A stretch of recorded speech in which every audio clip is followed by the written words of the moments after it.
Ayan, okay guys. Part 2 na ng ating tutorial kay Suva voice application. Ayan. Itong tutorial ko naman ito is tuturuan ko naman yung mga agents na under sa aming mga BD kung paano mag-invite ng host at sub-agent nila. So basic lang guys. Ganito lang po siya. Punta kayo sa may agency. Then gusto ko lang ipaalam sa inyo guys na dito hindi niyo kailangan na kayo yung mag-type or magkuha-kuha ng mga ID nila para i-invite. Kumbaga kung mag-invite kayo ng host, ito, i-click nyo lang yung invite host, yan, copy invitation link, then i-send nyo na doon sa mga nanghihingi na mag-a-apply sa inyo as host. Sa tabi ng invitation link, mayroon ditong nakalagay na invite via code. So ito yung bibigay nyo. Kung nakapag-download na po sila ng application sa Google Play, pero wala pa silang agency, ayan, ito yung ibigay nyo sa kanila, ID number nyo, okay? Para mag-join sila sa agency ninyo. Ito kasing copy invitation code, yan din po yung ID ninyo mga madam, yan po. Ayan, 876, then dito sa invitation code, 8876. Yan yung agency ID nyo rin po. Ayan, kaya yan din yung ibibigay nyo sa kanila, sila na yung mag-type kung mayroon na silang application na install na nila. Pero kung hindi pa, bigay nyo lang yung invitation link. Copy nyo yan, then ibigay nyo sa kanya. Tapos, pag mag-invite na rin po kayo ng agent, i-click nyo lang itong invite agency. Ayan, automatic po.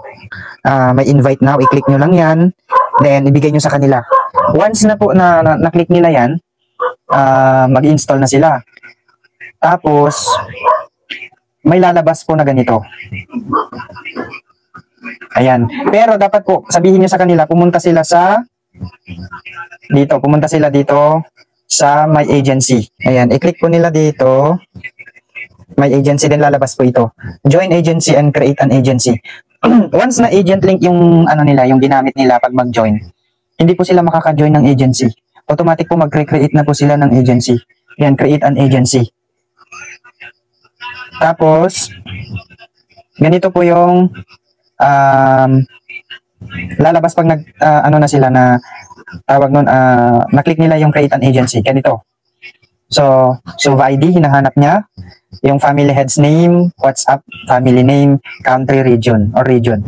Ayan, doon sa Suva ID, automatic po yan na nandyan na yung ID nung nag-join as agent. Hindi mo ID yun po, kundi ID nung mag-join as sub-agent. Automatic po yun, hindi niya ma-edit. Nandyan na po siya naka-steady. So, dito na lang siya magpo-focus dito sa family head's name, WhatsApp, family name, and country region. So, madami pa yung dito, nahihilo. Dito sa family head's name, for example, nag-create ka ng account, tapos gumawa ka, tapos ang inilagay mong name dun sa account mo is, for example, ayan, Totoy Okpa. Yan yung ilalagay mo dito, family head's name, kasi yan yung username mo. Tapos dito sa WhatsApp number, yung any active SIM card mo or yung WhatsApp number mo, pwede dyan. Tapos yung family name, yan yung name ng agency na itatayo mo. Kumbaga, sa akin, Angel Warriors. So, dyan mo ilalagay yung name po ng agency na itatayo mo. Okay? Then sa country region, kung saan ka nakatira. Ayan. Then, submit mo na. Pero, huwag mong kakalimutan po na mag-face verification kasi kailangan po yun. Dito sa verification, kailangan nyo pong mag-face verification muna. Okay? Bago kayo mag-fill up doon. Ayan, kailangan ganito ang magpapakita verified para mas mabilis na lang na ma-approve yung agency application mo. Then, kung medyo matagal, magantay ka lang kasi ma-approve din yan. Huwag kang mag-alala. Ayan, huwag kayong kabahan kasi darating doon yung approval. Ayan, after that, pwede na kayong mag-task. So, punta na kayo dito. Ayan. Sa hat po kayo sa hat po. Kahit sa follow kasi automatic nandyan naman yung yung live icon video nyo. Tapos i-click mo to. Then i-click mo yung go live. Ayan. Pag may invite na kayong host or sub-agents, ayan, pwede nyo na silang i-invite dito sa room nyo para mag-tasking. Pero ito yung paalala ko guys, pwede silang mag-tasking sa sarili lang room, pwede sa agency room, pero ito yung pinaka-warning na dapat nyong ingatan. Dapat pag nagtatasking kayo, huwag kayong mag-off mic. Dapat naka-on mic kayo, okay? Ayan, huwag nyo munang pansinin yung off mic ko kasi hindi po mare-record yung voice ko kung i-on ko yan kasi dalawa nang magpipick up yung ng voice recording. Ayan. Naka-screen recording po kasi ako.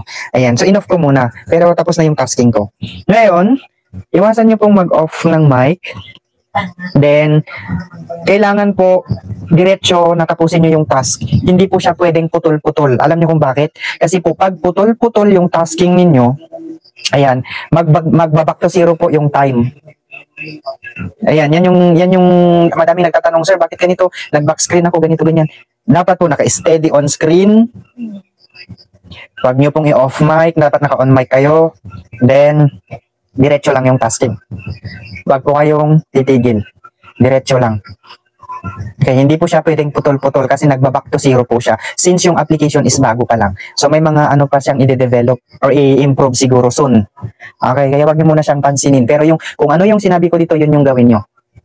Then kung saan makikita yung task niyo, dito lang po sa gilid.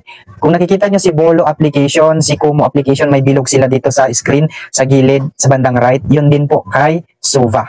Itong yellow po na task na may kumagalaw na dollar. Pindutin nyo yan, then lalabas na yung tasking niyo.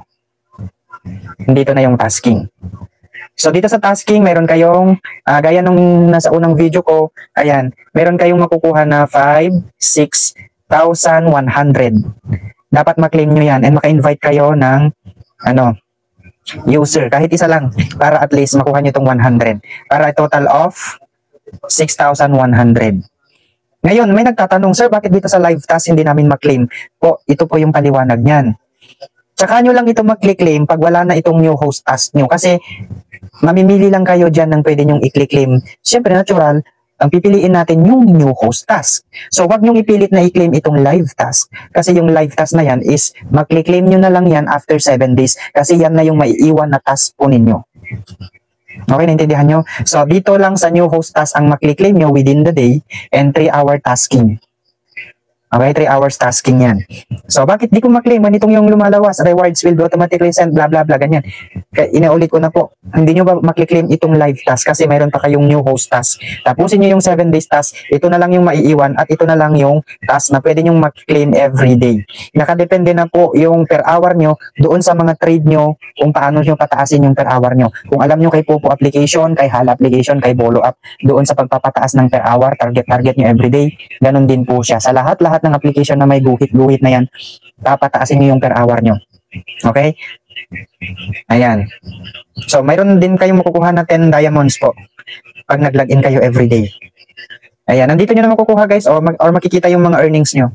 Ito yung daily 6.5. Ibig sabihin, kompleto ko yung task. Nakuha ko lahat hanggang doon sa 10. So, ang nakuha ko 6,550. So, itong weekly, yan yung ipon ko mula nung nag-start ako. Ayan, then itong 6,510 may dadagdag siya dito sa weekly mo bukas. So yung daily na naman ang lalabas dyan kung magkano na yung matatarget mo dito. So wag niyong makakalimutan, mag-invite lang kayo ng kahit isang user, makukuha niyo yung 100 diamonds. Mag-bet kayo. Paano makukuha yan, sir? Mag-RC lang kayo kahit minimum lang, yung maliit lang. Kasi may mura naman dyan. Mag-RC lang kayo, then kunwari mag-games kayo, then bet lang kayo ng 100. Tapos yung isa, mag-bet kayo ng 500, ayan. Makukuha niyo itong 1,000. So, makiklaim nyo lahat to once na magawa nyo yung task. So, baka may magtatanong naman dyan, bakit kailangan mag-RC? Hindi po compulsory yung RC kasi sa application na to, hindi na kailangan mag-RC para lumabas yung task. Ang kailangan dito is agency para lumabas yung task. Bakit ko nasabi yung recharge? Kasi kung gusto nyo i-claim yung 1,000 dito sa 100 gold na coins in games na bet at saka yung 500, kung gusto nyo mag-claim yan, pwede kayong mag-RC. Pero wag nyong gagamitin the whole day yun. Unti-untihin nyo hanggang matapos yung 7 days task nyo. So, hanggang 7 days na yung in-RC nyo, then kunwari mag-bet lang kayo ng 100, mag-RC lang kayo kahit 5K lang, ganyan, 3K. Sapat na yun siguro hanggang maklaim nyo lahat sa loob ng 7 araw. Then after 7 days, magiging normal tasking na siya, itong live task na lang ang maiiwan. So ito, hindi nyo makukuha hanggat meron kayong new host task. Inuulit ko ha, hindi nyo makukuha ang live task hanggat nandito yung new host task. Pag nawala na yung new host task nyo, after 7 days, si live task na lang yung maiiwan, dito na lang kayo magfo-focus.